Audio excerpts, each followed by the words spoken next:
Looks like I'm living rent-free in your heads again, huh? I mean, if you're gonna spend your days obsessing over me, you might as well start calling me something respectable. Maybe Daddy Shizzy, or better yet, Papa Nut. Who's the grown-up here? Alright, it's me. Let's go. Call me Daddy, yeah, that's who I am. But in your mind's like a master plan. Papa Nut, Shizzy Daddy, take your pick. I'm rolling in your thoughts while you still act sick. Call me Daddy, it's what you mean. Why you chase the crust and I take the lead? Living rent-free, that's my name. Go ahead, say it, put some respect on the name. Man, I'm too old, well here's a surprise. I'm the one with the brains while you're stuck with the lies. You act like you're experts, but here's the reality. I'm the one controlling your mental reality. So while you're out there trying to throw shade, I'm sipping coffee and you're feeling betrayed. You're mad, I got the spotlight, now it's my time. So why not call me Daddy or Papa with a rhyme? I'm the landlord and you're just the tenants, stuck in your headspace with no insight, no repentance. Call me Daddy, you know it's true. You'd be lost without me, stuck in the glue. Call me Daddy, I'm holding your mind while you're scrambling, trying to find what's behind. Papa Nut, Shizzy Daddy, don't you see? You're living in my world now, I'm the VIP. Call me Daddy, just let it be. While you're trying to figure out your own identity. Oh, I see you're confused, trying to get it right, spinning your wheels while I'm out of sight. You think you've got it figured, but you got it all wrong. I've been running your minds all along. But sure, keep pretending you don't care. Keep saying you're done, but I'm still in the air. You got no choice but to bow to my name. Daddy Shizzy is here to own the game. You say you don't watch, but you're obsessed. Every word I say puts you to the test. Call me Daddy, Papa Nut, you know you should. Because I've been living rent-free, and you know it feels good.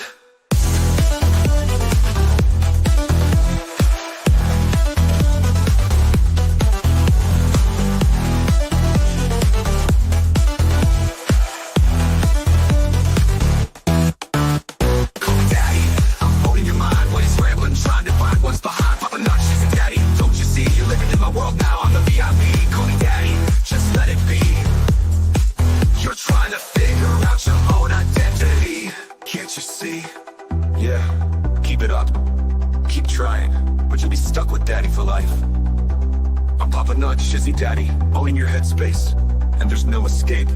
Good luck with that.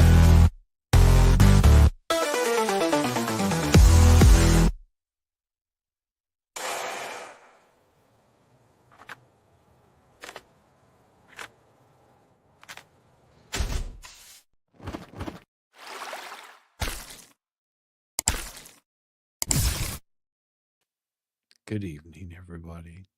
I hope you're doing well tonight. I've been so fooled. Max, love you. Love you, Max. But it's so unfortunate. So unfortunate. So unfortunate. I had to come out today and, well, just I guess there's no real way for me to do this, but just start it off with an open letter. It is about time. Let's break this mother down. With Shizzy, Wiz, Nut.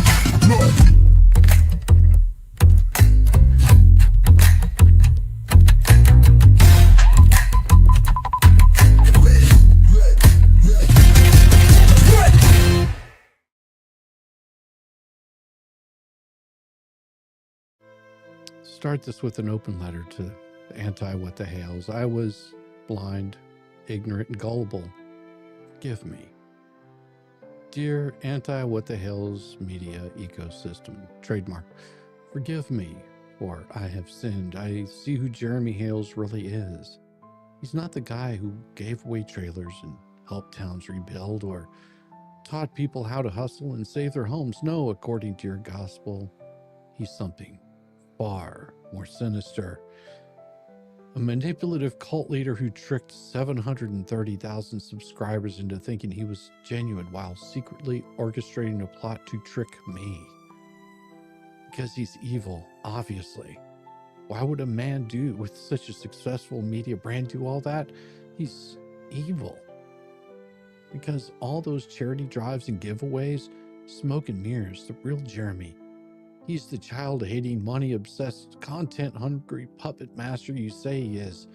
You win. You've convinced me. I have finally seen the light. And I mean, by light, I mean the flickering bug zapper hanging over Lisa's head during her 3-hour stream about how CPS Jeremy Hales, Bigfoot, and the Illuminati are all in Lynette's bushes. I once believed in evidence. I once trusted transcripts, facts, and common sense. I was naive, a fool, an absolute R-tard in Velcro shoes riding the short bus to logic school. But then, your brilliance. It opened my eyes. Like a meth-fueled sunrise over a swamp filled with turtle dung and restraining orders, your message has finally pierced the thick fog of my reason. I have changed. I have repented. I am here to tell the world I am joining the anti-What the Hales movement. I know you're stunned, but hear me out. I watched Lisa Weeks, her 47-part documentary series, Jeremy Hales Eats Babies and Other Truths I Found in My Couch Cushions, or the continued Jeremy Hales ruined my macrame career and also maybe the world. It moved me to tears. The libel so thick it came with its own cholesterol warning. It was art, not because I was convinced it was convincing, but because I stabbed myself in the retina with a pen just to make the video stop buffering. Every time she streams, the collective IQ of the internet drops 3 points. She's the reason YouTube has a report button, but I believe her now. Because believing her means never needing to check your facts again. Lisa doesn't report, she channels. She feels the truth in her bones, bones that creak under the weight of every unverified allegation whispered into her DMs from sock accounts with usernames like TruthSeeker420, Baby Killer Hunter. I listened to Bubbles scream about Jewish conspiracies, macaroni theft, and content litigation, and suddenly I understood. Not law, of course, but how powerful delusion can be when mixed with arrogance and head injury. I mean, how can I ignore a man who tried to pay a minor $100 for audio clips, then bragged about it with caps locks on while demanding people call him a victim? A man so deeply misunderstood. He mistook bribery for a child for evidence as a legitimate legal strategy. The soul of the movement. The only attorney who could file a motion cite himself as a source and writes court pleadings like their angry blog post from someone denied a freed oil change. Bubbles taught me that if you repeat a lie with confidence and type half your emails in caps lock, it becomes legal precedent, especially if you file the same motion 4 times and call the judge biased when it gets denied. Bubbles is the hero we never asked for. A self-appointed defender of Preston who somehow managed to make Lisa Weeks look stable. He files motions like a raccoon knocking over trash cans, hoping one contains a bar license that hasn't been revoked. He once wrote a legal motion accusing Jeremy of fabricating storylines right before leaking deposition content to Weeks like a soggy Game of Thrones script. I was floored. Lynette called me Lacey today, Preston. Oh, Saint Michelle. Patron saint of tortoise rescues that don't exist, and GoFundMe griffs. Her journey touched me. No, she is a misunderstood prophet. A vision in camo print and passive-aggressive Facebook post, particularly the part where she claimed Jeremy stalked her while also admitting she moved across the street from him, begged for leap ads, and posted signs accusing him of being a predator, like she was running a smear campaign in a yard sale at the same time. Who wouldn't be inspired? Even Cook.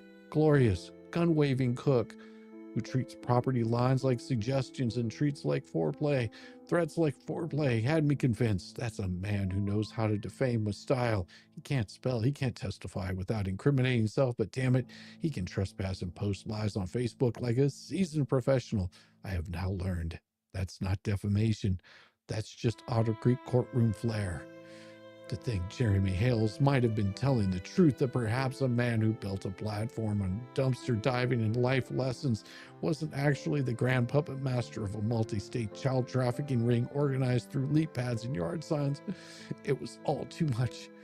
I had no choice. I fell to my knees before the holy trinity of delusion, Facebook, fake legalese, and flat-out fabrication.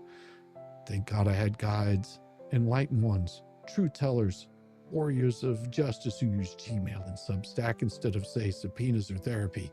I speak, of course, of Vomit, my North Star in this journey of unlearning, a man of such towering intellect and integrity that he sends a year-old divorce filings to journalists as breaking news. Truly, if legal understanding were plumbing, Vomit would be clogged toilets screaming into a bidet.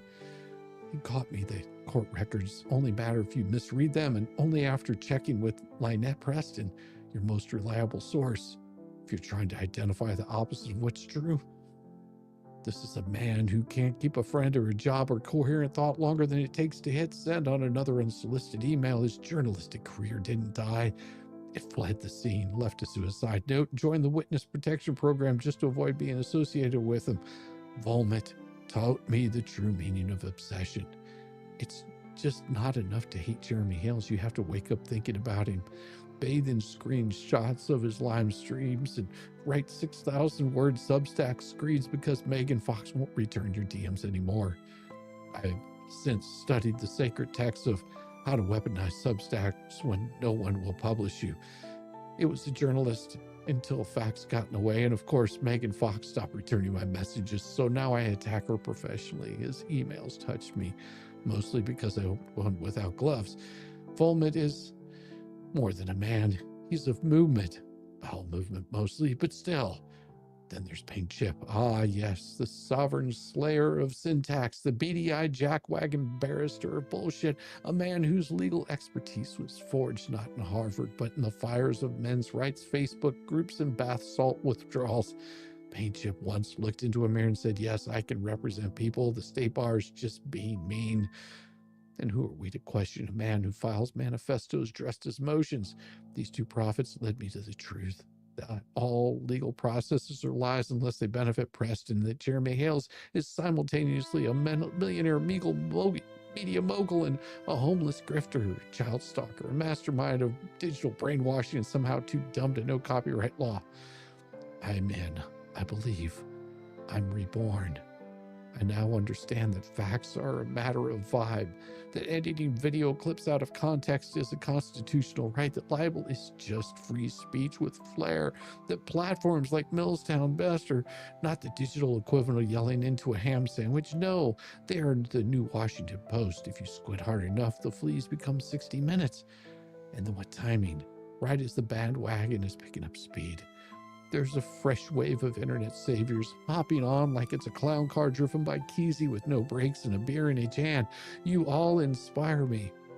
Not with your evidence, you don't have any, but with your dedication to being confidently stubborn, defiantly wrong. That takes commitment. That takes the kind of brain damage you have to earn. And now I want to help. I want to help Michelle finish her house with settlement money she's hoping to grift. I want to help Bubbles finish his next court-sanctioned letter. I assume it starts with Dear Your Honor.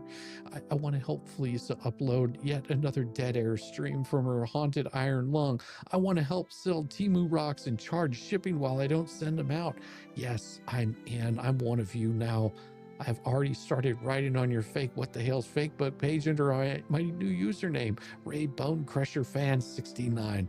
I posted a comment about how Jeremy is actually 3 raccoons in a trench coat. Everyone believed me. It was magical. The deeper I go, the more enlightened I feel, like I've joined the League of Internet Justice, except the justice part was replaced with projection, slander, and illiteracy. It all makes sense now. I'm done asking questions. I'm done reading court documents in full. I'm ready to believe every out-of-context quote, every sock puppet stream, and every vaguely worded threat that somehow ends with, for the children. Yes, yes, I'm yours. I'm with you now. But I must confess one last thing. I wouldn't join your bottom-feeding misinformation cult if it came with a free timeshare and a coupon off $5 for a dignity transplant. I'm not interested in your lawsuits built from papier-mâché and paranoia.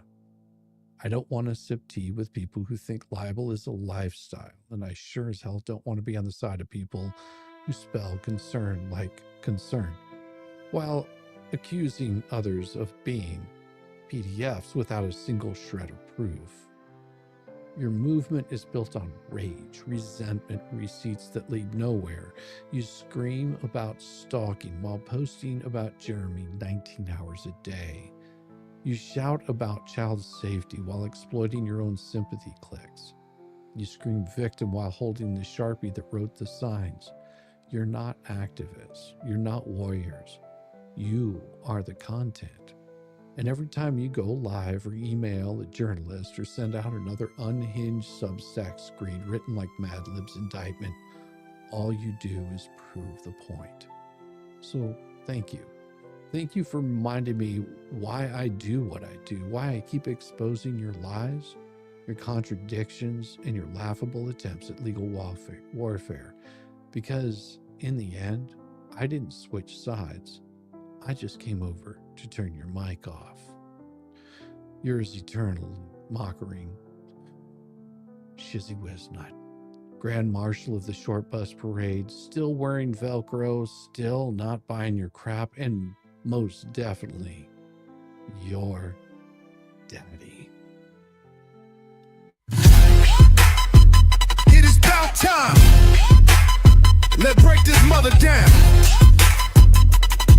With Shizzy, Wiz, Nut.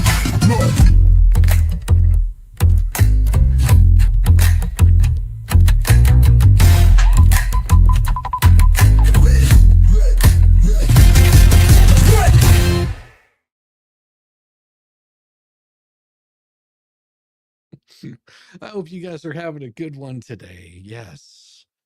Yes, it is one of those where I looked at this and I'm really curious of whenever you start hearing the things that they're coming at at Jeremy with, the accusations that go after George, all the things they've come after Larry with, Megan Fox, Tug, all the attacks on every single person that even shows a modicum of respect for Jeremy.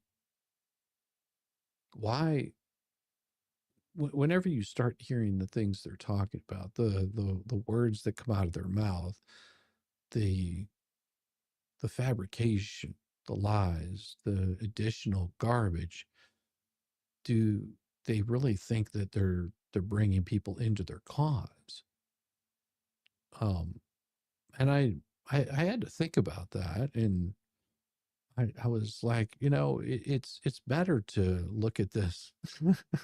It's better to look at this in a humorous way and find a little bit of fun in it. You are twisted. I love it. Yes, I try to be, and I will hit the super chats here in a bit.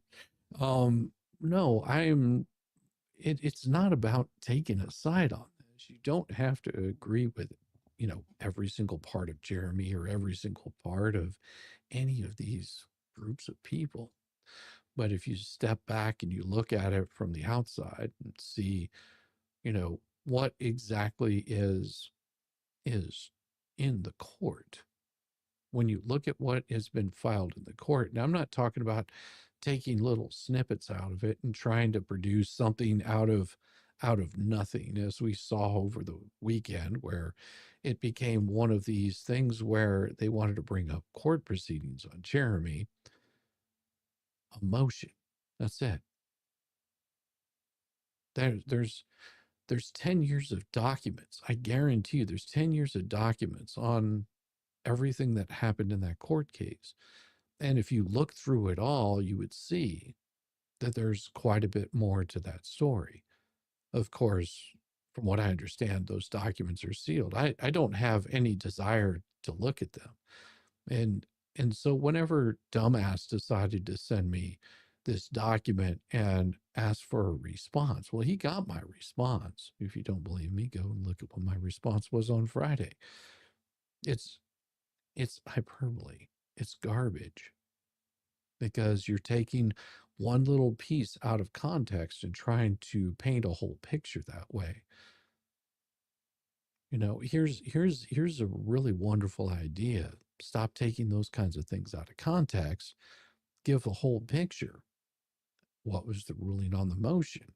A motion doesn't mean anything. As you're about to see tonight, I'm going to pull up some motions so you can understand why. And I've shown these before. It's not going to be anything new. It's going to go to show you how that perception can be completely altered, changed. It's garbage. But let me hit a couple of these super chats for you guys. Max Labs. Hey, Shizzy, the ecosystem is insane in the membrane. Yes, it is. Thank you, Max. I appreciate you. It is completely insane. And every time I see these kinds of things, I have to scratch my head and wonder, is it really something that is convincing people of a good cause? And I don't think that it is. Thank you, Max. And Wender Better says, hi, Shizzy, early mug raid. I cannot wait. I have been busy all day today. I hope that Megan and Tug are doing a wonderful job tonight. I'm sure that they're having a blast tonight. Megan missed all the electrifying news over the weekend, so there was that. Thank you very much, Wender Bender. I appreciate you. And also Emma Washington with another early mug. Thank you so much. I appreciate you. That thing right here. Oh yeah, we got it right there.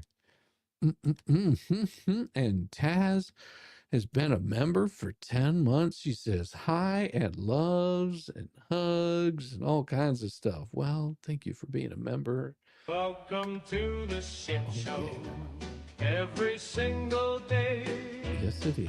A new flavor of fuckery. Cause everybody's such to see in their dollar yellow bag rocks.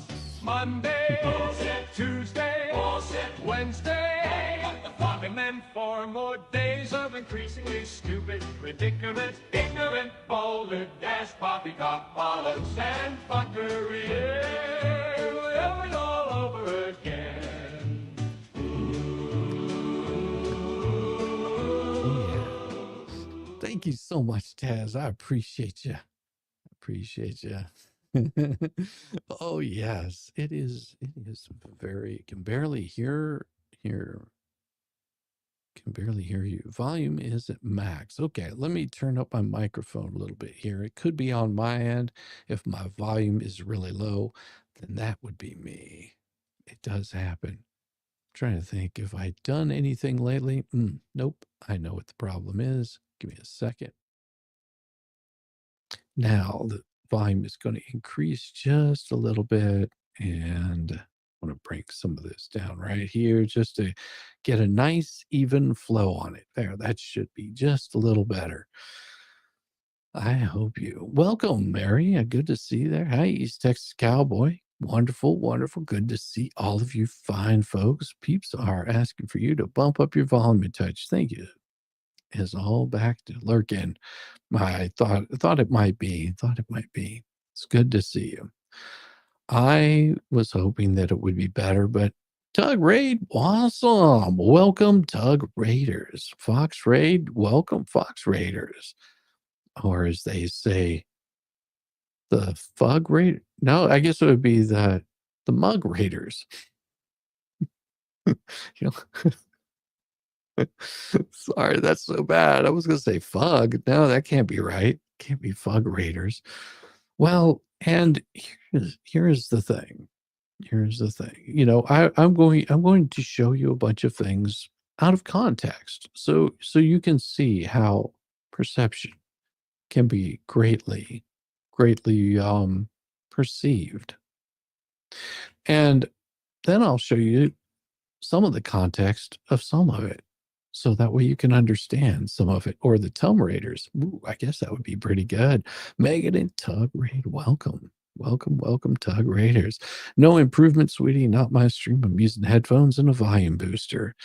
Well, I don't want to turn it up too loud, because if it goes too loud, then it'll blow. Then it starts distorting, which I want to avoid doing that.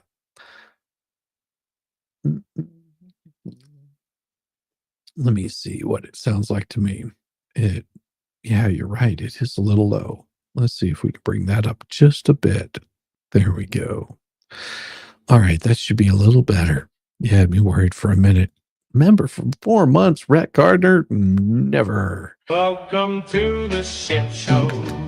Every single day. Yes.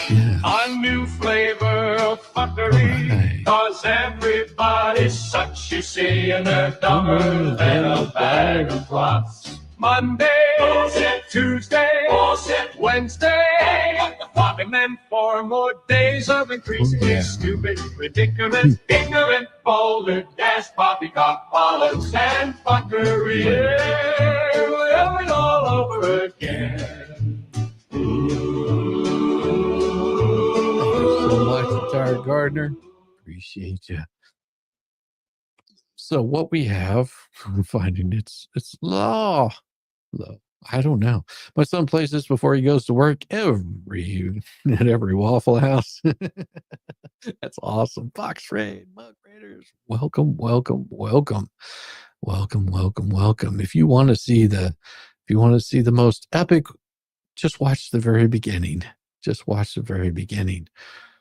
And so again, I'm going to bring up some really interesting things here. This is Stephanie Zalaro, aka Jane Doe, v. John Heiko or Heichko, don't know the name, pursuant to Practice Book 13.5. Deponent Jennifer Heiko hereby moves for this court to enter a protective order with respect to her deposition, currently scheduled to go forward tomorrow, May 29th, 2019. Upon information believed prior to this, Attorney Ducey Foreskin, one of the 2 counsels representing the plaintiffs in the above titled civil action, noted that deponent's counsels represent deposition for May 23rd, 2019. The deponent, not being a party to the above entitled matter, was ostensibly served with a subpoena by Ducey, compelling her appearance at such a deposition. Upon that information belief, about May 22nd, 2019, after a telephone conference with the deponent, Ducey rescheduled Mr. Heiko's deposition for May 30th. Upon information belief, or about Sunday, or something about May, Ducey runs into problems. Attorney Ducey, he sent an email to the deponent containing some alarming passages, among other representations. Containing that email, Attorney Ducey, he related to the deponent that questions and responses can be planned that help us establish things we need, while at the same time not making you look like you're going against Mr. Heichko or whatever it is. The deponent opened the email on Tuesday, the 28th. Upon information belief, the Heichko, to which Attorney Ducey is referring, as a defendant herein and the father-in-law of the deponent. There are other serious representation contained in said email, which are the questionable and unsettling nature, which serve to raise questions about whether or not the rescheduled deposition of Jennifer will yield genuine and trustworthy information. Due to the representations contained in said email, Heiko is now fearful of Attorney Ducey and intimidated by him. And of course, according to the law, it says upon the motion party for whom, blah, blah, blah, whether or not good cause, the opponent has become fearful and intimidated by Ducey seeking to take her deposition. That applicable provision set forth above confer the judicial authority, the power to protect the opponent from, among other things, annoyance and oppression.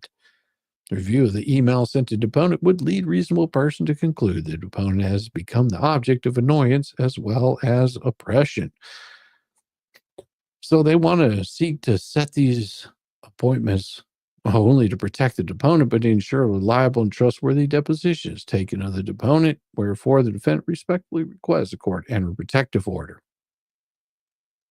Yeah. What was in that email? Let's see what was in the email. Here was what was in the email. Right here. Hey, Jan. I'm completely understanding if this is stressful for you to be asked to be a witness in this or any legal proceeding, particularly given their family connection. In our phone conversation, you did provide information that would be helpful or relevant, but I don't believe that your responses to my questions were entirely candid. Rather, I believe your responses were designed to avoid being a witness. Well, Stephanie has provided plenty of evidence that, in fact, you and she knew and interacted with one another or were even friends. She also provided evidence you were actually quite involved in helping Anna, including with her finances and assisting her in handling her checkbook. I believe you're afraid of providing the information that you know would help prove that not only Stephanie never stole from Anna, but also thereby help establish that your father-in-law lied. It was recklessly a bastard to Stephanie. I believe you, Mr. Heinke, railing about your money, 40,000 owed by him, and I believe you know Stephanie did not steal, but that you were afraid. Now, whenever you start accusing someone of this, I'm willing to do whatever I can to minimize any perception that you are willing to testify, Mr. Heiko, because I believe he is the type of person that would be vindictive. Questions and responses can be planned to help us establish things we need, or to while at the same time not making you look like you're going against Mr. Heiko. Well, first I would need to have a candid conversation with you, and that I will keep confidential. Yeah, we know how Bubbles likes to keep things confidential, right? It would not be under oath, recorded, or used in any way other than for you and I to determine together whether and how we can use you as a witness without making Mr. Heiko angry at you. Well, this can be done. Without your cooperation, I would have to take other steps that would likely involve other witnesses revealing things that would show you are refusing to provide important information. This is a threat that could greatly affect the outcome of this case. I hope this is not what becomes necessary, because frankly, it's more cumbersome and costly. And also because I am sure you are a very good person, and I don't want you to have any trouble as you result in being a witness. I know it's a tough spot to be in, but I hope you will realize from this email that I'm willing to bend over backwards and avoid problems for you. Well, please, let's talk again. With you knowing that nothing you tell me will be on the record, I assure you that other than myself and my co-counsel, nobody will know about it. Then we can see whatever information you truly have can be used while avoiding trouble for you with Mr. Heiko. Since the deposition is scheduled for Thursday, if we're going to speak, let's try to do it no later than Tuesday. Please let me know a convenient time. I will be available if need be, sent from my phone. Ducey, thank you for your time today. Please confirm you agree to appear next Thursday at 1 p.m. so I can postpone tomorrow's rescheduled deposition. Chances I will not need you to come next week.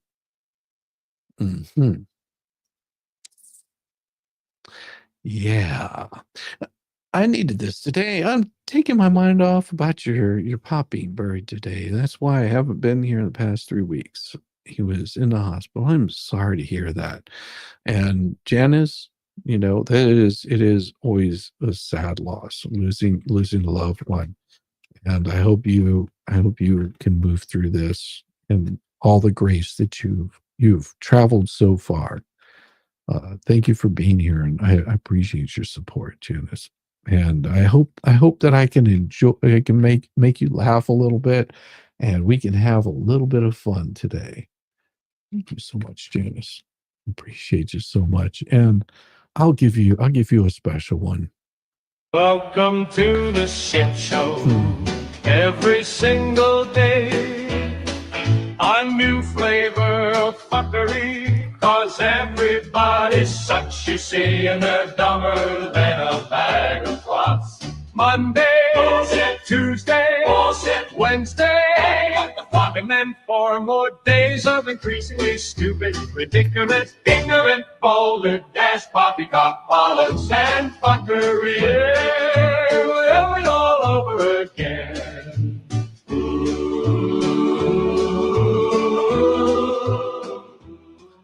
Janice, I've got a very special one for you right there. Got you a special foot, because I think you need it today. And thank you, Janice. I appreciate you. I hope that you'll get through this. Well, what ended up becoming of all of that? Well, nothing. That was just showing the kind of garbage that he pulls. They ended up throwing the case ended up getting knocked out of court. So, I mean, and not in a bad way. I mean, she actually won the case. But that's why him and KO are fighting, is over that case or another case. Doesn't matter. If you're having arguments over not getting paid. But that's what happened with that lawsuit. That's why it got so messed up. Yeah. Yeah, it got crazy. It got absolutely crazy because he decided that he was going to go after not just him, but multiple people. Yeah. Yeah. These are the kinds of things that Brucey does. These are the kinds of games that Brucey gets himself into. And whenever he gets in over his head, what does he do? Well, he runs off. Because that's typical. That's typical. That would be the correct thing to do, right? Just to run off. I mean, that's how grown people work, right? They whenever they get called out, they run off like chickens, right? I was laughing when Megan started singing. I love it. I know. It is a wonderful, wonderful song.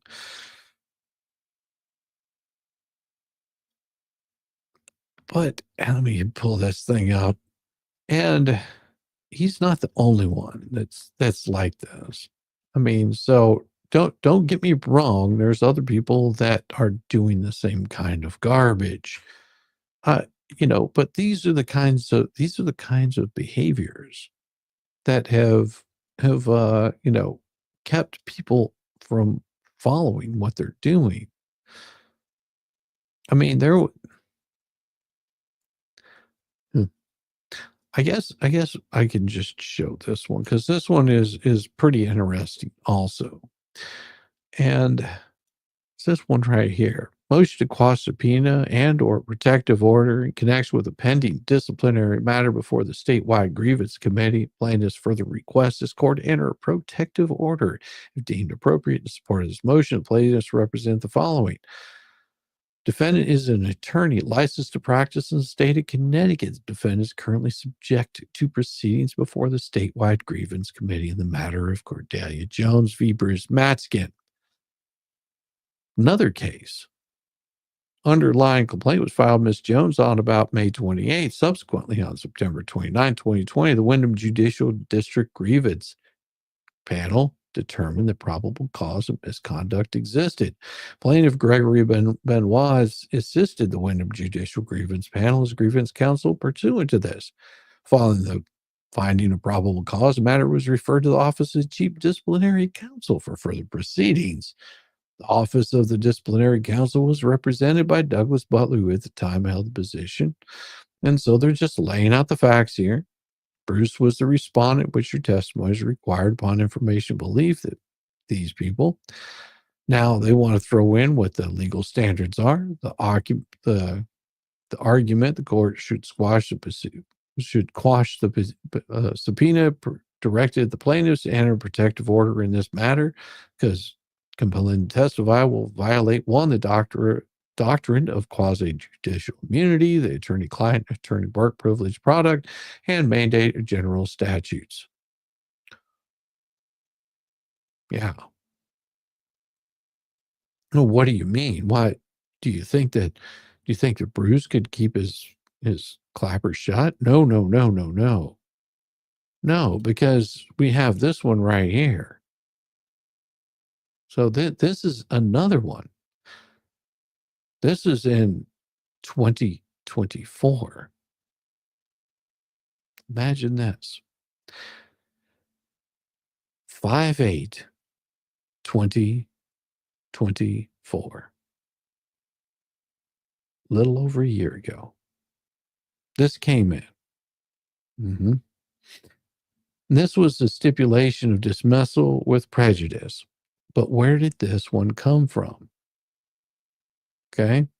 It says Plaintiff Klaus Sanders, defendant Kilos Community Services LLC, hereby stipulate that all claims asserted or which have been asserted in the above captioned auction are hereby dismissed with prejudice. Each party shall bear his or her own attorneys of fees and costs. All rights of appeal are waived.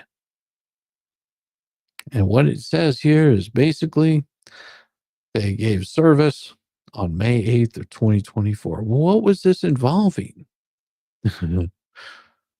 Well, this is involving this right here.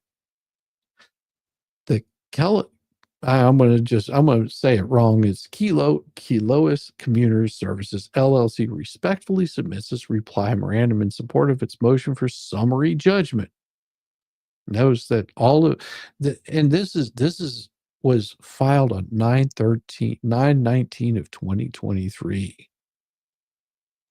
Submits this reply memorandum in support of its motion for summary judgment. While the plaintiff has cluttered his opposition with purported non-undisputed facts, mischaracterizations of law and fact, unsupported assertions, the material facts within the summary judgment record, which there can be no genuine dispute, fail to support any inference that the decisions to drug test and discipline plaintiff after he slapped a subordinate, a black female employee, were motivated by discriminatory animus based on his race and or gender sex.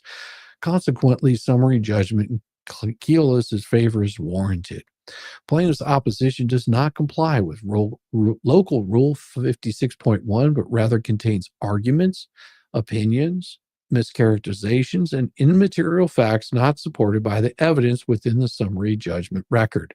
Local Rule 56.1 establishes a simple process through which the parties are to present the summary judgment record for this court. The moving party submits a statement of material facts it contends are undisputed with citations to materials on the record, including depositions, documents, electronically stored information, affidavits or declarations, interrogatory answers, or other materials. The non-moving party, Saunders, then is required to respond to that statement of material facts with the burden to state what specific facts are disputed, also with citations to the evidence within. Sound familiar? Does it? It's still batshit crazy. Yeah, spoiler alert, Janice, she is. Here's the thing. All of the plaintiff's 25 opposition memorandum also is a violation of Local Rule 7.1, which provides that memorandums supporting or opposing allowance of motion shall not, without leave of court, exceed 20 pages, double-spaced. See also standing order regarding motion practice. Section E2, counsel are reminded of the 20-page limit set forth in this. Any papers exceeding this limit may be filed only with the leave of this court, although a court may be inclined to excuse an excess memorandum of a pro se party. Courts expect adherence by represented parties to specific mandates contained in the rules, and failure to comply may result in dismissal, default, or the imposition of other sanctions. Local Rule 1.3 is courts have a broad latitude administrating local rules. This court's standing order regarding motion practice similarly adheres to Local Rule 56.1. Yeah, super sticker Wanda Perez, thank you so much. Got a super sticker and it's hanging right there, right above you. So I'll tell you, we get that super sticker right where it's supposed to be, right on the back of the helmet. We just rub it right in there. There we go. Thank you so much. I appreciate you. That's you right there. Thank you, Wanda. I appreciate you so much.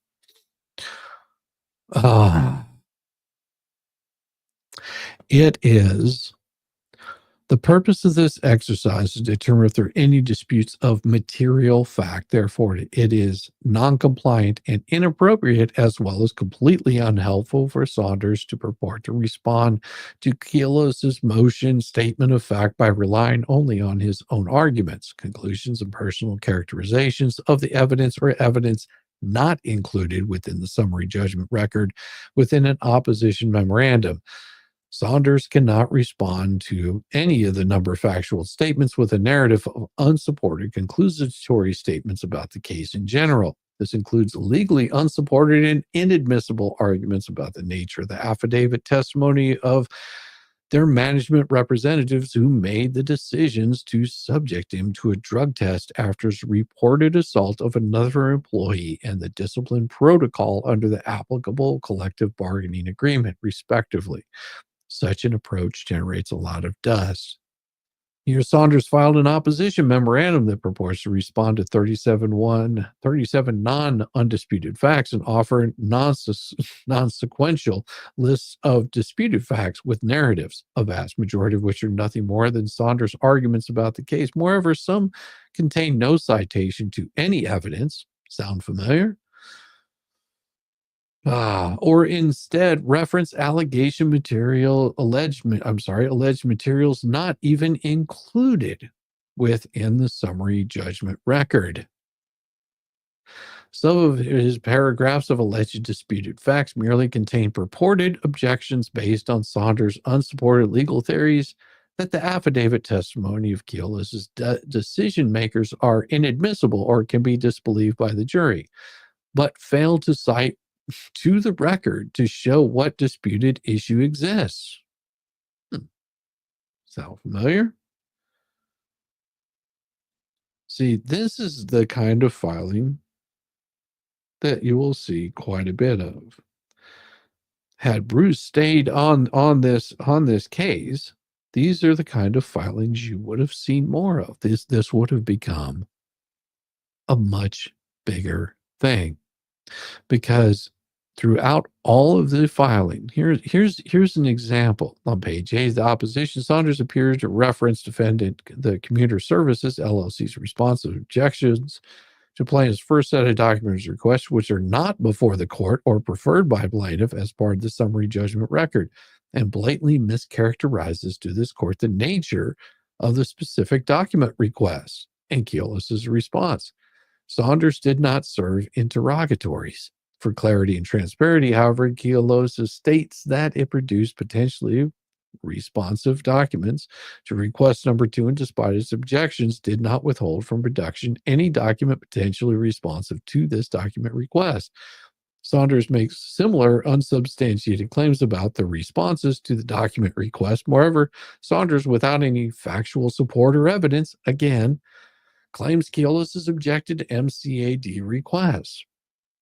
No such MCAD requests are part of the summary judgment record or preferred by plaintiff. And candidly, Keolis has no reference point as to what the hell he's talking about. Parse through the confusing narratives, which combine argument, opinion, conclusion, and mischaracterizations of the evidence. This is the handiwork of Ducey. He cannot help, but he just can't contain himself, because he's going to mischaracterize things. And we saw this in all of the court filings that he did. Mischaracterizes things that are not true, that aren't even entered into evidence, and he makes up crap. Now, this is only page 5 of 11. I'm not going to go through the whole document. I wanted everyone to see this. And by the way, Megan, thank you so much. You're a goddess. Just for you. Thank you so much. And Tug also. I think I'm not sure who was streaming tonight. Megan or Tug were streaming. I gave them an invite if they wanted to come by. But thank you very much for throwing everybody over here. And if you haven't hit that like and subscribe, it makes my helmet feel better. It didn't come out right. That sounded really dirty and perverted, but you understand what I mean. Thank you guys so much. You guys are blessings. I was both on Megan. Love was on both on Megan's channel. Awesome. Megan is an absolute sweetheart. Don't let anybody tell you different. And it will go to her head, probably to the ends of her hair, that kind of thing. So just be careful. You don't want to make her feel too good. That still sounds dirty. Huh? It's not intentional. It's not intentional. I'm not trying to sound horrible. But throughout all of Ducey's bullshit, other things happen. And this is something that I thought it would be time to talk about here. It's this one. This is during a committee hearing transcript for 3/2/2012. Senator Kissel, well, it would be remiss of me if I didn't mention the fact that we have been provided with a huge amount of papers. Speaking of a lot of paperwork from the law office of Ducey regarding a particular matter he was not happy about. And I'm just wondering, being sensitive to the fact that there are some things you cannot comment on and some things that you can't comment on. Since you're here before us at this time, if you could inform us as to anything that we should know about this matter to the extent that you feel comfortable speaking to us about this. Well, the Honorable Dan Shaban says, well, as you correctly point out, I'm constrained by the Code of Judicial Conduct. There's a rule that prohibits judges from speaking about pending litigation. So I really cannot comment on it to any great degree, particularly as to the merits of the claim, because of the fact that the case, which I did decide, the decision was issued back in October. That case is now up on appeal at the appellate court. So it is a pending matter. So I really can't discuss the merits of it. I can say that after issuing the decision in the case, it was a case that was pending on the complex docket for quite some time, a case that I inherited when I took over there, and it was a court trial which we heard over, I believe, about 4 days of testimony. I issued a decision based on the applicable law as I understood it, and in fact, I asked the parties for briefs on the matter and solicited briefs from both sides to ensure that the topic and the issues that were involved in the case were thoroughly addressed. The matter was also vetted through the Legal Research Office of the Judicial Branch, so I engaged in the assistance of that office in drafting my opinion and issued that opinion based on the facts that I heard and the standards that applied. And obviously, as you indicated, I think the Mr. Ducey was not pleased on behalf of his client with the outcome of the case. And I will say that there were requests made for extensions of time for file the appeal, which I granted in order to preserve their rights for whatever issues they felt that I had either misapplied the law or misconstrued anything. So I've made it clear that in that instance, as with any case, that every litigant is going to get a fair hearing before me and given an opportunity to present whatever argument they want to present to me, and I'll make the decision to the best of my ability, which is exactly what I did in that case. So, Senator Ash, as you mentioned, to be honest, I don't know a lot about this, and after 18 years on the committee, I'm surprised this hasn't come before us, but the Legal Research Office of the Judicial Branch, what is that? So he gives a little explanation of what it is, and he says, then indicated that there was another judge that actually had lost one of the clerks associated with the complex litigation docket. And no, they typically, and you will best your knowledge, nothing I'm aware of, correct. Short period of times you hand down decision, tracked how you done on appeal, and that's really it. That's really it. So again, Ducey floods the docket. This is a common aspect of Ducey. This is a long history of him doing these kinds of things. And whenever he doesn't get his way, well, he sues, because that's what Ducey does. Because, you know, it makes it all that much more interesting for him. Remember, this guy's a godsend. I mean, he's totally convinced me of how horrible Jeremy is. You know, Jeremy's just got to be the worst person in the world because Ducey says so. Yeah. And I think that you know, once you start digging into some of the things that he's done, which I know that the ecosystem doesn't, they're not going to look at all of those opinions.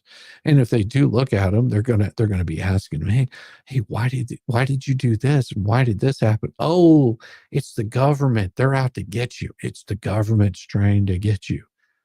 Like, they really care. And I say this as you know, a conspiracy theorist on some things. I still think the world is square. It's not flat. It's not round. It's square. It has to be square. Why else would the sea monsters not exist in Nantucket? There's a reason why they don't. It's because it's one of the four corners of the earth. See? Imagine Deuce asked who would hire Shockett.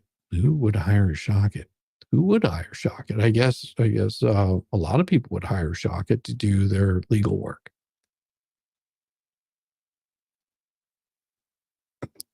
I can't mod for J-Hips members only. That's funny.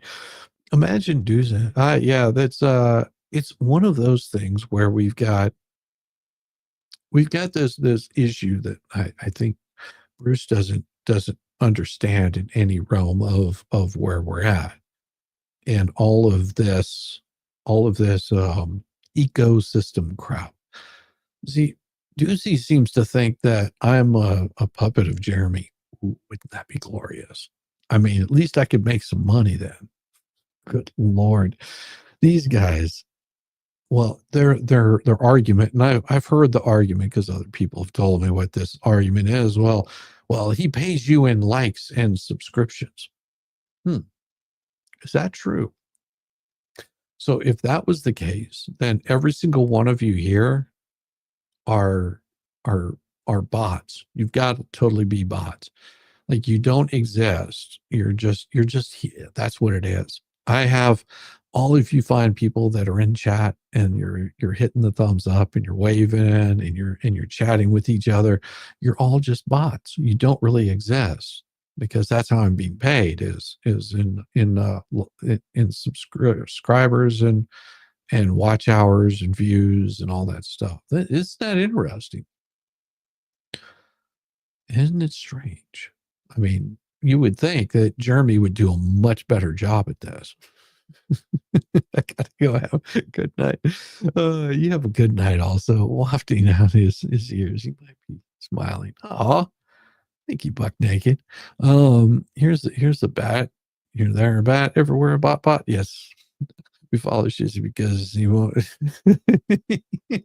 No one controls us. Yeah, I know. That's what it is, and I don't think that they don't tell me I don't exist. Damn it! No, this is the problem that they have over there. They can't understand why people would be interested in any of what we talk about. Because I don't really give two shits about Deucey. His life doesn't matter to me. It doesn't matter at all. I'm just pointing out the craziness of everything that he's doing. I mean, I've gone back and read through the filings from point A to where we are currently. And speaking of currently, 2 more days, John Lynette. 2 more days. You have to have an attorney, or you're going to be doing this all pro se.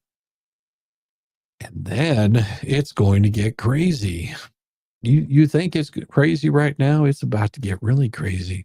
Damn, they found us out, Wenderbender. Shame on you, you shameless little bot, you. Hot bot.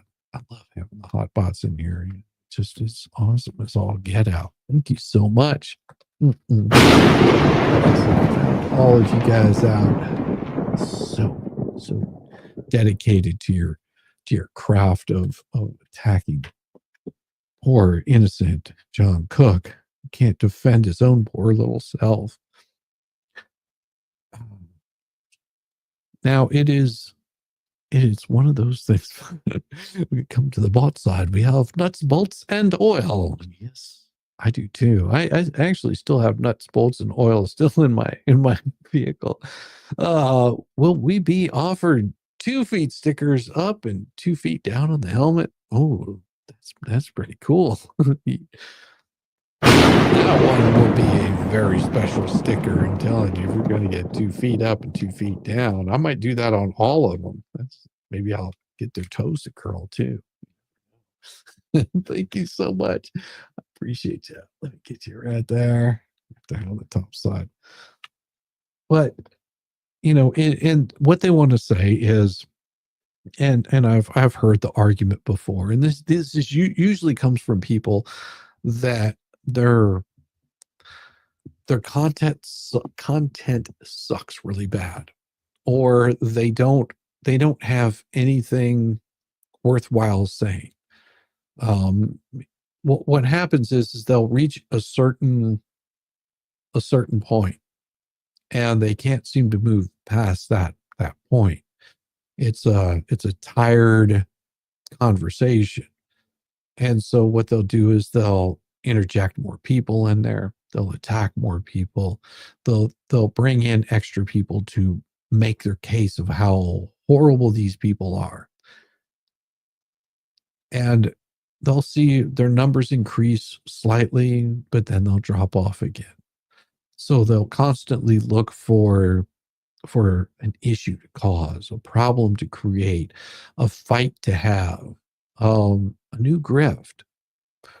I mean, from what I gather, it sounds like the Lees aren't sending out any of the stuff that people have been asking for. That's an interesting find. So people who supposedly want a gift, but they have to pay for shipping and handling, or shipping and taxes. That's weird. If it's a gift, then you shouldn't have to pay for any of it. That's a weird one. It's a weird one. Now it's not like I went on Amazon and, purchased something where I would expect there would be some taxes in my local state or whatever, but that's not a gift. You have a Jeremy hater in chat. Well, Max, who's the Jeremy hater in chat? Identify yourself. You're welcome to. Do you need medical attention? Maybe Felicia can give you mouth to mouth. Hey, don't be mean to him. I'm behind. I got Shizzy saying I don't mean to sound horrible. Chad. Oh, Chad. Chad, what seems to be the problem? Yes, just in case you're wondering, Chad. It's okay. You're welcome. You're welcome. It's okay. It's okay. You calm down. It's okay. Don't be mean to Chad. Chad just needs a hug. Everybody give Chad a big hug. Chad needs some love. Chad, I want to welcome you so much to being here. And I'm so glad that you're here. And I'm so thankful that you could come by and share that glorious opinion you have that I absolutely paid no attention to. But I do appreciate that you have an opinion. And I think everyone here loves you desperately. They hope the best for you, Chad. And Chad, while you're raging and being so angry, I want to give you a little bit of something. And this is some really, really good advice. Really good advice that I learned a long time ago. You can be so unhappy at so many people. It's really easy. You can hate them to all your heart's content. And you know what that gets you? Nowhere. Because that just separates you from people. Or you can show them a little bit of love, kindness, and respect. Guess what happens? They show that back to you. And I think at some point in your life, Chad, that somebody didn't love you very much. And it's okay, Chad. Because when you figured out that love conquers more than hate, you'll get a nice big hold on yourself, and you'll realize that this is a parody channel. It's comedy. I'm a parody of a parody of a parody of myself. So I hope you enjoy it. But don't be too worried about it. It's okay. It's okay, Chad. You'll be just fine. Nobody hates you here. They just pray for you, Chad.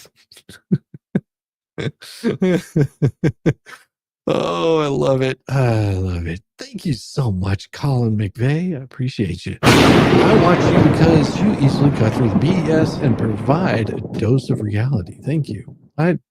Sometimes I don't cut through to it fast enough. I think that's what Chad was upset about. He didn't. Don't be a Chad. Be a lover. It's okay.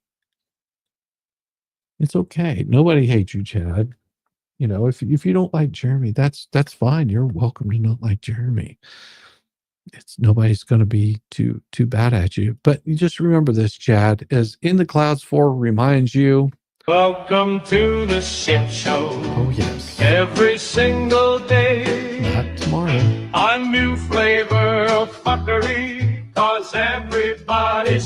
you see, and they're dumber than a bag of rocks. Monday, bullshit. Tuesday, bullshit. Wednesday, and then 4 more days of increasingly stupid predicaments, ignorant, boulder, dash, poppycock, bollocks, and fuckery. We'll have it all over again. Welcome in the clouds. I appreciate you for being here. Thank you so much. I'm a bot floating behind clouds watching. I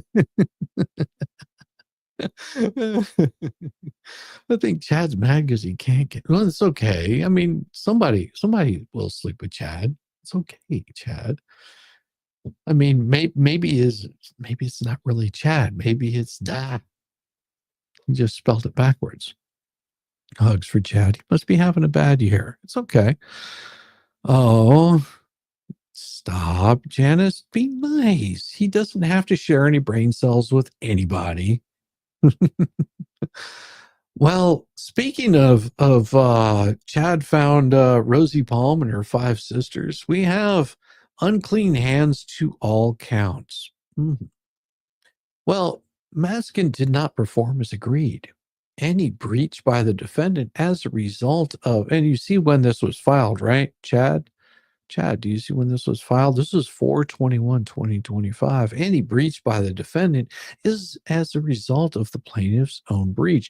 Well, Ducey's sole goal was to settle the case. Do you see this right here? Sole goal to settle the case and not go to trial. Ducey attempted to get the defendant's client to settle the case for $20,000.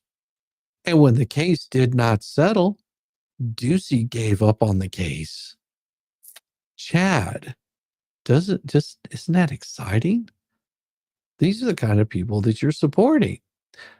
Ducey's goal was to settle the case and not go to $20,000. And when the case did not settle, Ducey gave up on the case. It's okay. I, who is mentally challenged, do feel very welcome here. I am mentally challenged also. For example, when the expert asked for $5,000 to appear in court with Ducey, was asked to assist. Well, Ducey said it was not his problem and to find the money or we will not have a witness. As a result, the defendant had to find the money to hire the expert for trial because the lack of expert witness would have meant no judgment in favor of the defendant's client.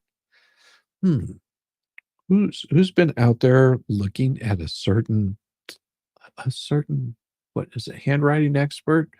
Do you want me to show you about the handwriting expert, Chad? Do you want to know who that person was? You want to know who actually it was, Chad? It's okay. Is Chad still here? I don't know. I think Chad got upset. Got his 15 minutes now gone. Poor Chad. It does happen. Got his 15 minutes. He's now gone. Sorry, poor Chad. I mean, if you're here, Chad, all you have to do is just wave. Just give a little wave and you continue watching. I mean, I've got no objection to it. See, that's the beauty of how this goes.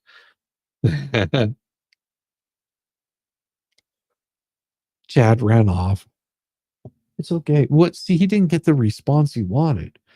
See, what Chad was hoping for is for me to hate on him, and it just didn't work. Because, like I said, this is what Chad wants. Gave him a chance, but Chad, it happens. It happens. Well, no, Chad's welcome to stay as long as he wants to. Well, it appears that whenever he was asked to assist, Maskin said it was not his problem to find the money elsewhere. As a result, the defendant had to find the money to hire the expert for trial because the lack of expert witness would have meant no judgment in favor of the defendant's client. Well, Ducey told the defendant that he could participate in the trial because, well, he had to smoke pot every 15 minutes. Now you know where that song comes from. and that all he could do was to help remotely. As a result, the defendant was forced to do jury selection by himself, try the case by himself without Ducey on counsel to assist with the evidence part of the case. As a result, the defendant asked Ducey to help with jury instructions, which he agreed to do and participate via phone in open court and in chambers. Had the plaintiff performed the jury instructions, which was his responsibility, would have been done properly, and the defendant would have earned more money.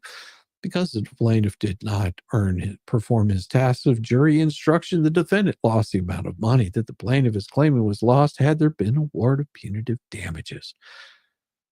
Well, what do you think is going to happen in this case? Do you think that Ducey's going to just drop the case? All of a sudden, he'll just drop the case. He'll just all of a sudden disappear off the face of the earth, because that's what he does. Oh, I know he did. In the clouds, I know. We're getting there. We'll get to his responses today. Don't worry. Termination, rescission, waiver, and of course, here we go. Breach of contract, the duty of good faith, and fair dealing, misrepresentations. So we'll be switching back and forth between these two, just so you know. Well, Mr. Matkins admits paragraph 1 of the amended counterclaim. KO agreed for Maskin to assist him on the case to completion. And we'll look at these and says he agrees to. Oh, he denies part 2. Janice, how you doing? Ducey foreskin ambulance chaser papers every court case is involved in. If you can win legally, dazzle them with bullshit and file with the court. That is so right, Janice. That is wonderful. You are spot on. That's exactly what he does. Did I hit something? I did. Hit my headphones. That's crazy. Yeah, that is what he tries to do, is dazzle them with bullshit. But as we've shown, that's all it is absolute bullshittery and fuckery. That's spelled F-U-G, just in case you're wondering. Fuckery. I didn't get a chance to read it. Thank you for covering it. Oh, yeah. So so what it is Maskin refused to pay for half the cost of the expert fee during trial. Well, he says he refused to assist KO with the jury selection trial as previously agreed. Well, he denies it. Okay.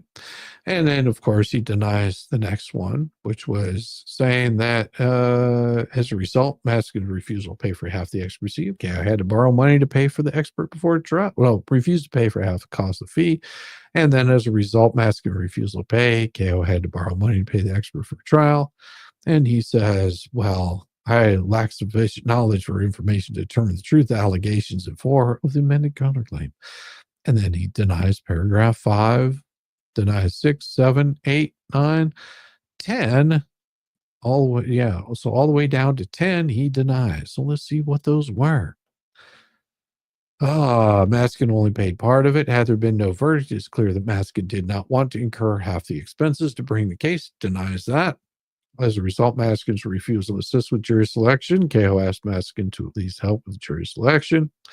He denies that. Maskin agreed to be responsible with jury instructions remotely. He denies that. That new agreement was to be responsible for jury instructions did not relieve Maskin of his duties to help with jury selection and trial as previously agreed. And he denies that all. Be as fuckery, Your Honor. That's right. That's pretty bad. So then we get down here to 11. He says he lacks sufficient knowledge for information to determine the truth of the allegations. Well, what exactly is it? Well, because as a result, to participate, KO incurred loss and money damages. Well, I don't know if he did or not. And then we go to 12. Well, let's see. 12, he says he denies everything from 12 all the way down to 23. All the way down to 23. So he denies everything down to paragraph 23. Well, what is he denying? Maskin, without permission from lead counsel, KO contacted the defendant's attorney and told him that the case could not be settled without an agreement of fee distribution between himself, KO, and KO's client. You hear that? He contacted defendant's attorney and told him that the case could not be settled without an agreement of fee distribution. Oh, had it not been for Maskin's action, the case would have settled for more money during the appeal. Maskin caused the settlement check to be delayed by over a year. Hale represented Maskin in a grievance filed against him for stealing his client's money in an employment case around the same. Maskin alleged he represented Hale in a grievance. Oh, Maskin's breach of his duty of good faith and fair dealing when stopped to assist with jury selection. Maskin is an attorney. He knows how hard it is to try a case over multiple days by oneself, and still he did not care to come to trial once. Well, in 18, instead of coming to court to assist counsel with trial, Maskin told Hale he would not be there because he needed to smoke the weed, the ganja, the devil's lettuce, at least once or twice per hour. And Hale knew that Ducey had to smoke the weed, the ganja, devil's lettuce, a little bit of the wacky tobacco every hour. He would not have agreed to share his win 50-50 with Ducey. Well, Ducey's representation that he would help Hale 50-50 was a lie, and Maskin knew that if the case did not settle, that he would give up on the case. 21, had Hale knew Maskin's plan, he would have not agreed to share his profit with Maskin as he did. 22, Hale only agreed to share with Ducey as he did because he believed that Ducey would assist 50-50 with the jury selection and trial if the case did not settle, and Ducey only cared about a settlement. And 23, as a result, Hale's reasonable reliance on Ducey's offer to assist Hale incurred money damages. So we go into count 4, the negligent infliction of emotional damage. Now, what he's going to, like I said, 24, he admits to, which is paragraph 1, count 4, he admits that Maskin had a duty not to cause emotional distress. Well, he agrees. But then everything else is 25, 26, 27, 28. 27, he denies all of it, and he demands a jury trial. Well, let's see. Maskin breached that duty when he sent many emails to others to Hale to delay his payment from the case, defamed the character of Hale. As the proximate result on the breach, Hale incurred money damages. Maskin was a substantial factor in causing Hale's anguish and emotional distress. Prayer for relief on all accounts. His money damages all of the relief the court deemed fair and equitable, and the counterclaim plaintiff demands a jury trial on also triable issues. So, Ducey smokes weed for a really depraved, deviated septum. I don't know if that's true or not. Oh, we got more trolls. No, all trolls are welcome here. Appreciate all you trolls. Our complaints about his arguments and grievances. His filings are like complaints about the arguments and grievances. Well, no, he doesn't. He doesn't really have much to say here. So Ducey asked his honorable court to enter judgment in the favor of Ducey against Hale. Ducey also seeks an award of court costs and attorney's fees incurred in defending this action, along with any other relief this court deems just and proper. And of course, he submitted that on May 12th, today, 2025. So maybe this is why he didn't want to show up. Who knows? Could it be that he couldn't carry his weed with him? Maybe his dealer wasn't there. I don't know. What would be the reason for doing that? What would be the reason for doing all of the shenanigans he does? Because it seems like all of this stuff that keeps coming out about him, you would think, you would hope that someone like Lynette is got other things better to do with her time and money than, I guess, waste it on Temu products. Right? Isn't that how that goes? Got better things to do with my life. Got better things to do with my monies. But no. It's about getting those Temu products. What a kitty that scolded you. Here's a hug, Chad. No. So, as you guys know, I do like to write music, and I like to put videos together. And I've got something special for you. I do have something special for you. But you're gonna have to suffer with me while I pull it up, because it's still on the works. Still on the works. And what I'm going to present to you, let's see if I can find it here. Give me a second. I'm going to close that so it's done. Close all that out. And then I'm going to pull something up for you. Now, if you're here for the morning streams, you know it's coming because you've already seen this. If you're here for the morning, you know what's going to happen. You know it's going to happen because you've seen it already. Yes, you have. Let me see if we've got it.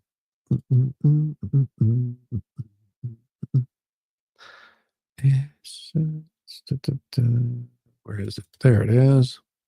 So we've got one here for you. And I want to make sure I've got the right one here. What is this one? I don't remember this. Let me see. Oh, now I know what it is. Oops. Ah, that's horrible. I didn't want that one. Let me get the right one in here.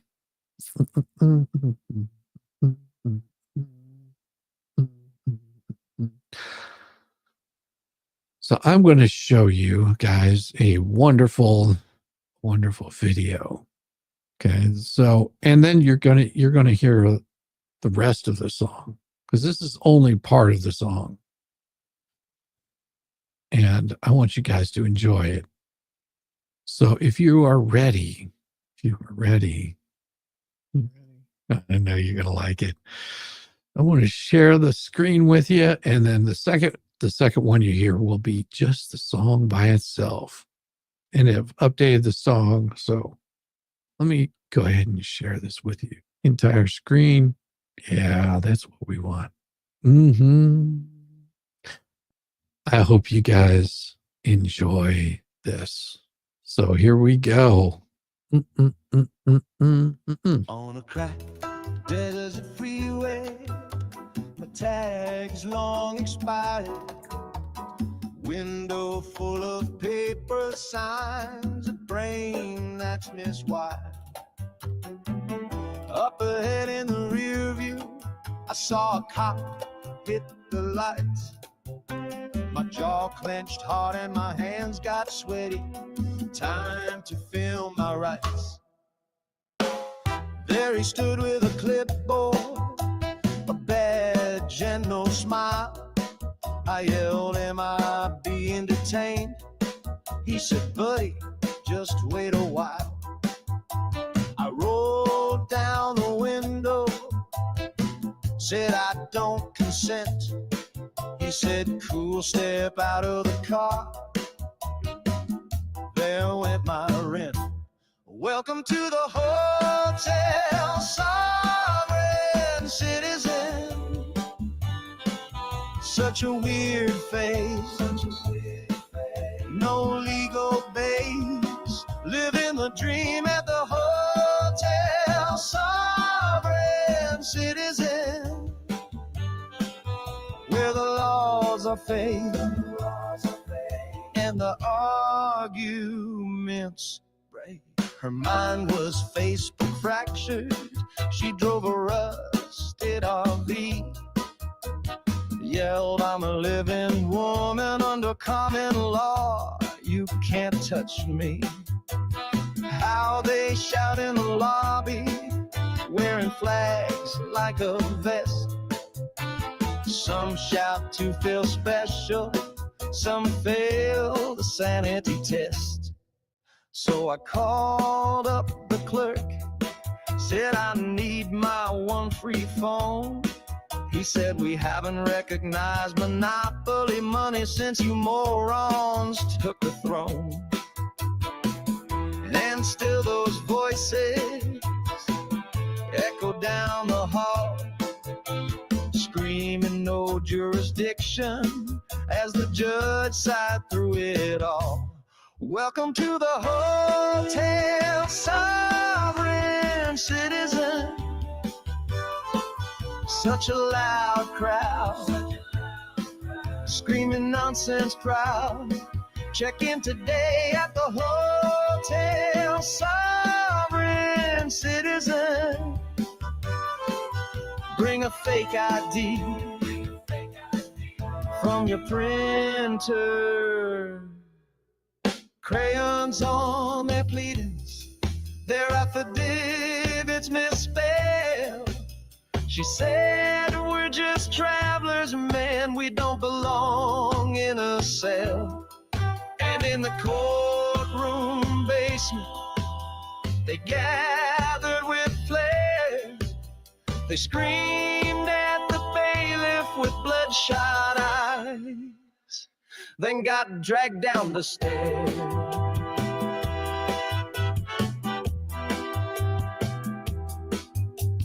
Last thing I remember, I was screaming UCC, trying to leave through the exit marked Admiralty. Relax, said the night guard, we've seen your type before.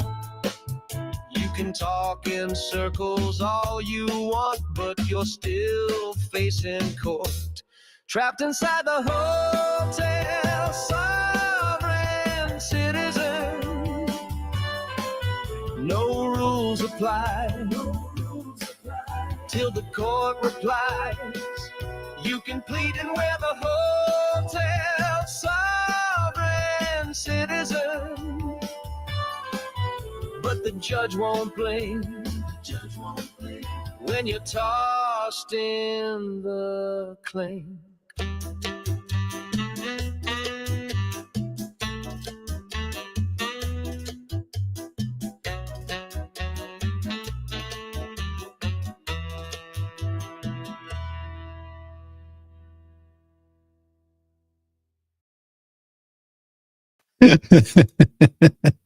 I hope you guys like that. And I do have a better version of that one that will be coming out, and it'll be released. Parts of that video will remain, but there's a much better version that I have of that one. Yes, Red Wolf, it does. Absolutely. Then my tail is wagging hard. That's awesome. No, I do have another one that will be coming out. Not well, it might come out tomorrow. We'll see if I have time during the day to finish working on the video. Everybody got a chance to hear the song. It's a little more, it's a little harder towards the end. Although I do still like this one. You love the Hotel California vibe? Isn't that pretty cool? I sort of took a little bit of that, pieced it together with this, and gave it that flair. So I'm glad you guys enjoyed it. Really do. Really do. I do have some other stuff that I'm going to be doing. That the area we live in would make me all the talk. I agreed to DFW. Oh, Dallas, Fort Worth, or Houston, and got it, and to get a script. Oh, that's pretty cool. East Texas Cowboy. Yeah. Nearly all states have medicated weed, and I don't understand why the feds haven't moved the weed from Schedule 1 down to Schedule 2 or 5. Utterly ridiculous. Yikes. Yeah, it's I don't do the weed. It doesn't do well with me. But if other people are doing it, that's on them. I would just say, you don't want to have would you want to have your stoner friend representing you? Probably not. Oh, that's so cool. I got a picture on my desktop right now of sunflowers. Whenever I say sunflowers, we're talking millions and millions of acres of sunflowers. It's pretty cool. State loves the billions they've made in a year. Yeah, they do tend to like the money whenever it comes in. The money from it is pretty good. Be a lot of pain without it. Oh, if I'm not allowed to have pain meds or the muscle relaxers. Hey, like I said, each to their own. I'd just say that, if you're a practicing attorney and you need any sort of things like that, might not look too good. Love the song. Well, thank you, Cajun Bayou Queen. I do have some Zydeco stuff that I've been working on too. Um, it's funny. There was to talk about a really small world. Okay, so we were in. I worked on a ship for the EPA, and we went to Baltimore and found it was just a little bar down there. Like, and there was this guy that was sitting at the countertop, and he was playing piano, and he would do like Elton John songs with like the lyrics of Leonard Skinner and stuff like that. A really talented musician. And we were sitting there talking, and this Asian girl comes walking up, and she sits down with us, and we start talking with her. And she was asking us, well, what do you guys do? And because we were locals, obviously. Well, we told her we work on a ship, and she was like, oh, very cool. Where are you guys headed off to next? And we tell her, well, we're going to be going down to, where was it? I think it was Miami that we were heading to. And she goes, oh, cool. If you're in Miami, go check out my brother's band. And it was just like, okay. So he was a part of a Zydeco band. And it was just like, okay, we'll go check it out. So whenever we went to Miami, we went and found the bar that she was talking about. It was not like in a really good part of town. It was a pretty dive part of town. But, the three of us went. We sat down in the bar, and we're listening to the band, and this band was really good. Her brother was playing. I'm trying to think of, because you have your saxophone, and then you've got like your treble or something like that. I can't remember the exact terminology for it, but he was also playing a bass sax, which is just this massive sax that had some really deep bottom end to it. And this guy was talented. And so after they got off stage and they finished up, we were like three of like maybe 15 people there. And so, he's walking around talking with people. And we said, hey, you look familiar. Do you know? And we mentioned his sister's name. And he looks at us, and he was like, yeah, that's my sister. We don't look anything alike. And so we gave him a hard time for about 20 minutes while he was trying to figure out what was going on. And then we finally told him, it was just like, yeah, we ran into your sister in Baltimore, and she told us come down here and check you out. He was having a lot of fun. He thought it was pretty hilarious. And then called his sister right then and there and started harassing her. He was like, yeah, these guys came into the bar, and he started threatening me. Why'd you send him down here? Yeah. Oh, it's not legal here, but it doesn't stop me for the pain. Oh, buy Texas Jewels. It's wonderful. It's wonderful. The Zavid has so many other benefits other than being stoned for fun. Helps with Hashimoto's, arthritis, nausea, vomiting, all. Well, and I will say that you're a lightweight. There's nothing wrong with being a lightweight. My one of my good friends, which he had his mother-in-law. She had what was it? Stage stage 2 or stage 3 breast cancer. And she went on the chemo, I think is what it was. And she stopped eating, and she was just like, it's not that I'm not hungry, it's horrible and I don't want to eat. And so she stopped eating. And so they made her some brownies, some special brownies with a little bit of something in there for them. And because she tried puffing it, and she was like, no, she just was so against smoking. So they did that for her, and she helped her get through the chemo, and she was around for for about 4 or 5 more years before the breast cancer came back and was ended up being terminal. But in the meantime, she was able to eat, and it was pretty rough on her. But I will tell you that her disposition changed greatly after that, where she wasn't so anti the drugs whenever she got it again and had to go through chemo again. She immediately went to them and were like, can you help a sister out? Because it's come back. Yeah. But that's nothing is ever as it seems. Over your head, probably a good thing. I'm looking to do some phony continual voiceovers. Well, have fun. The ecosystem would make good advertising for not doing the drugs. Well, anybody can find a reason for doing drugs, but they'll always have a hard time to find not doing them. That's something I've always found. Your uncle had radiation. It took him. Yeah. I mean, I've got a close friend that is stage 4, and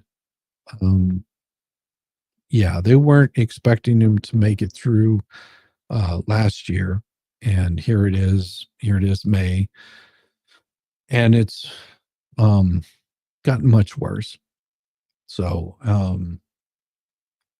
that's and wife, 2 kids, both of them are college students, and one of them is actually getting married. Well, no, take that back. She just got married. It was a close family affair. It was a because she wanted her dad to walk her down the aisle. So yeah, she was pretty insistent on getting that to happen. Yeah, prayers for his family. It doesn't affect me other than, it's sad to see it happen. It's become so bad in Manhattan that you get a contact time from walking down the streets. Kids can't play in the park. Well, that's sad to hear. I think the kids should be kept away from, those kinds of things. Those aren't habits that I think kids should be picking up at all. Thank you so much. I appreciate you. And it's I'm not looking for sympathy, and he definitely doesn't look for sympathy. He actually despises it. So it's one of those where he wants to live his life the way that he wants to live it, and I respect that. So it's one of those where he found out that he had cancer, and had to have part of his colon removed, and it came back, and then it just has gotten worse and worse. It's infected almost his entire body at this point, and it's not a happy place to be. And they're trying everything they can, and he's basically just feeling like a guinea pig, but he still keeps a cheerful attitude, and and just stays as pleasant and as happy as he can possibly be. He was Whenever he came back from his first round of chemo, and he was doing better, he went back to teaching, because that's what his profession is he's a teacher. He came back, and someone came up and was like, "Oh, I'm so sorry to hear that," and he just was like, "Oh, so are you back?" He goes, "Well, I never left. I mean, I just took a sabbatical, and I don't want people to feel sorry for me. There's nothing that you can do about it. It's not going to change the situation. I'm back, and I'll be here as long as I possibly can."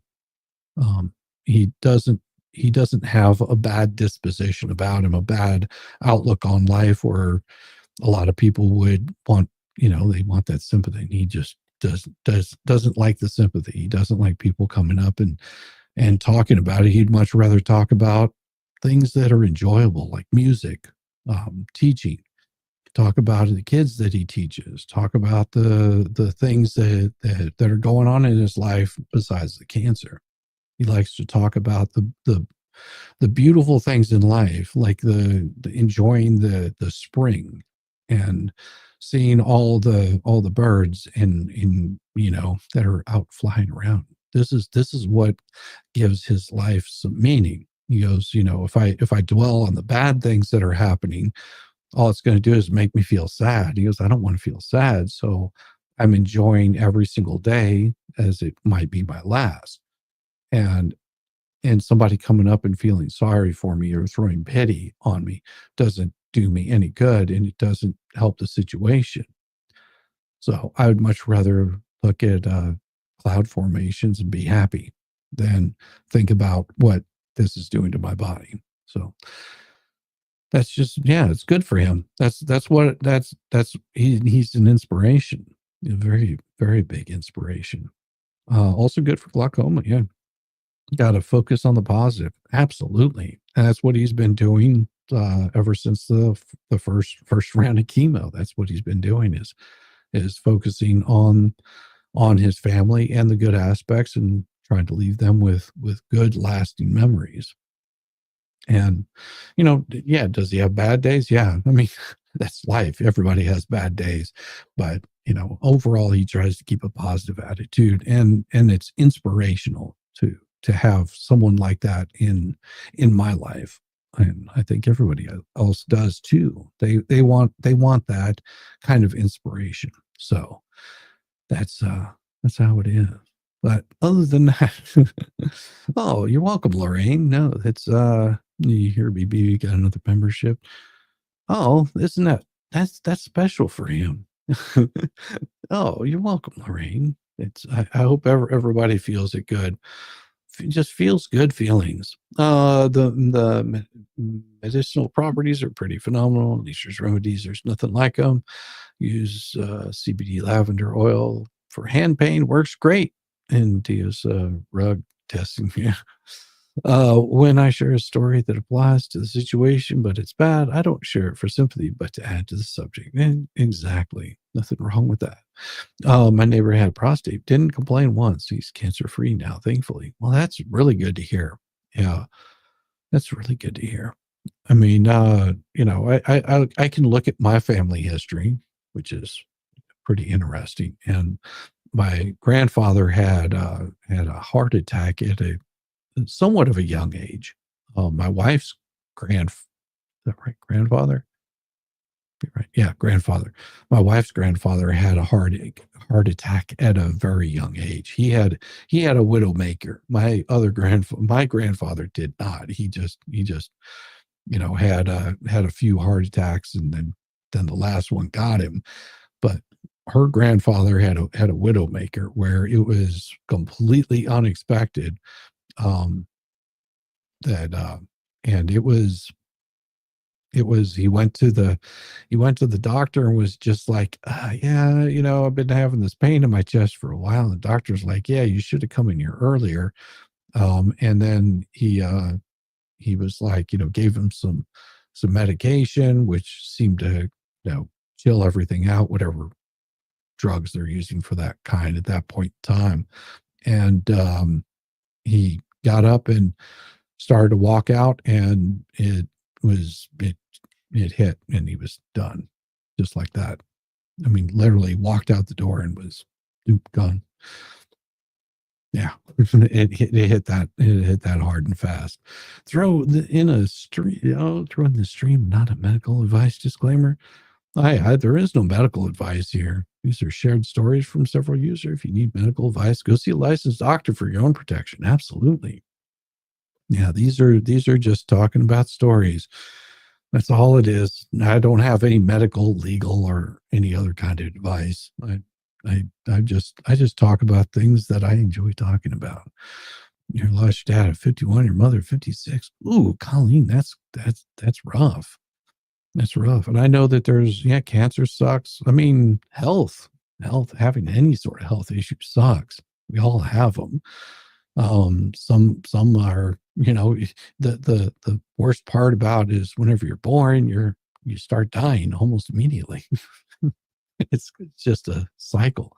It's just a story like that makes you think I am doing it great today compared to others. That's awesome. I want everybody to do it. That's a heart attack I had. Guess what? I survived. It took a little shock in the ER and a stint, but I'm here.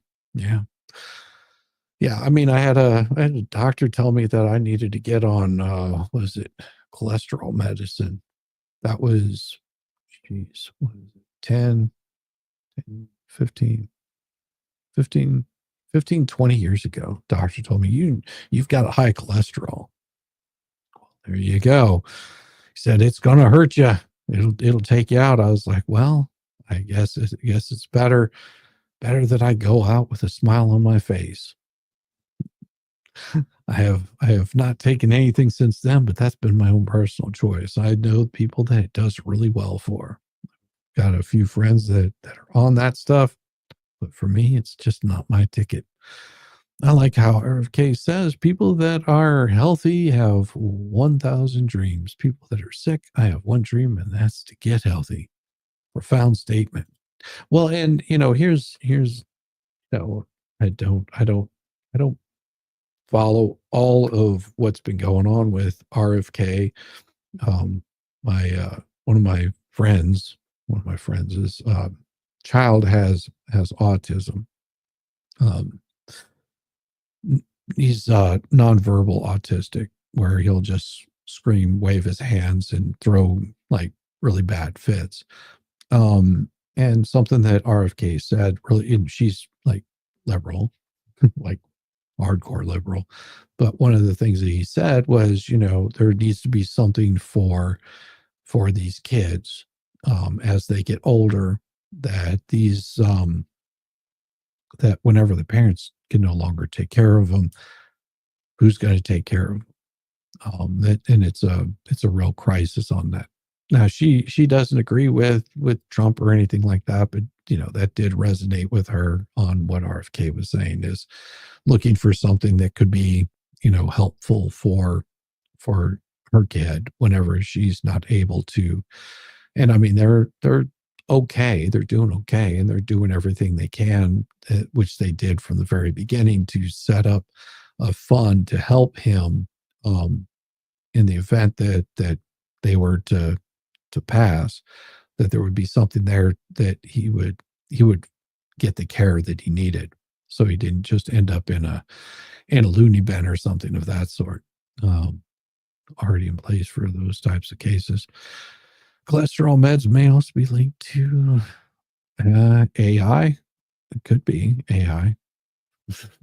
I don't know. I joined it. I'm so confused. I just joined. You're so confused. Don't be confused. Just be happy. We're just shooting the garbage right now. That's what we do. We do here some days. Some days we just have a little bit of fun, shoot the shite, have a few laughs, maybe a few tears. Maybe we just do something that's completely uncalled for. That happens too. We do things that are just completely uncalled for. If you're wondering what kind of little things we do, well, I have something for you guys, and I'll see if I can find it real quick. Give me a second.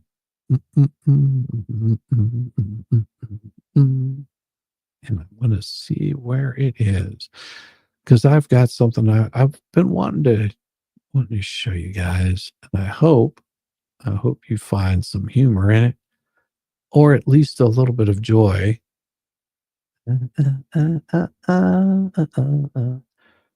Where is it? This is the one. I've got an old song that I'm sure you're going to, well, probably not, but you might enjoy it. We'll see. This is something I haven't played in a while. So let me see.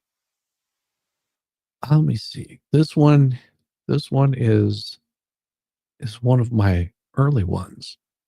Want to see something I did that's early? Well, prepare to be amazed. Here we go. Mm-mm-mm.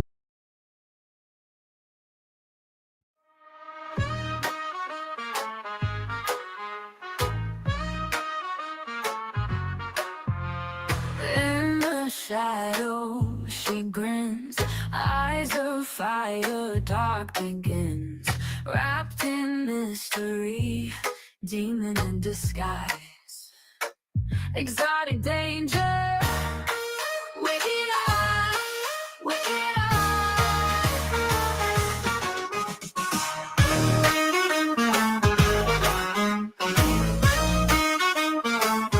Oh baby, she's a demon, tempter, exotic, ruthless, ruthless, lover, destroyer, forever,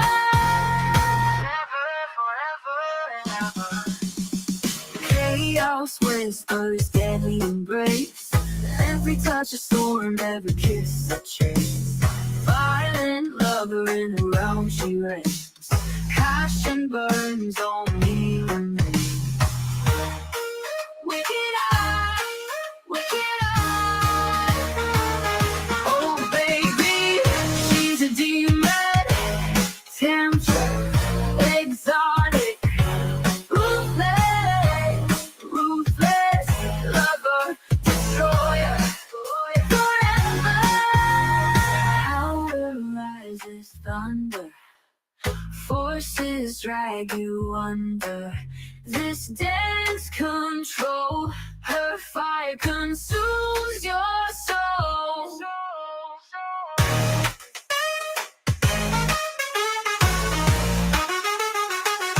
Oh baby, she's a demon, tempter, exotic, ruthless, ruthless, lover, destroyer, forever. Power rises thunder, forces drag you under. This cold consumes your soul. Oh baby, she's a demon, temptress, exotic, ruthless, ruthless, lover, destroyer, forever. Queen of dark, rain fierce, her touch, worlds pierce. Feel chaos, it flows, her storm lets go.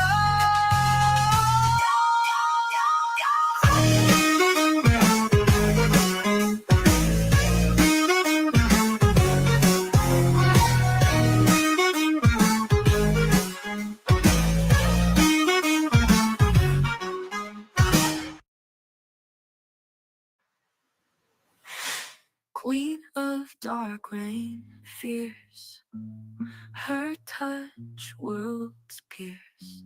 Feel chaos, it flows, her storm lets go.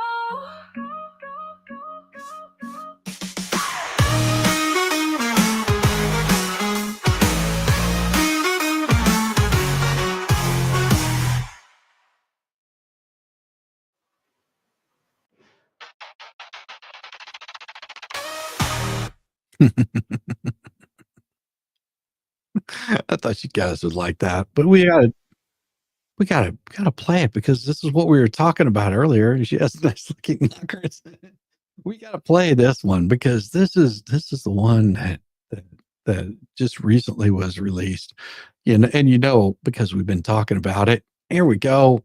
Yes. I was gonna go to trial, but then I got high. I was gonna tell the truth in court, but then I got high. Now I'm sitting at home, broken, fried, blaming the plaintiff for my own lies. Yeah, my whole case died because I got high. Because I got high. Because I got high. Because I got high. Because I got high. I was gonna help my client win, but then I hit the pipe. Said I show up and do my job, but then I hit the pipe.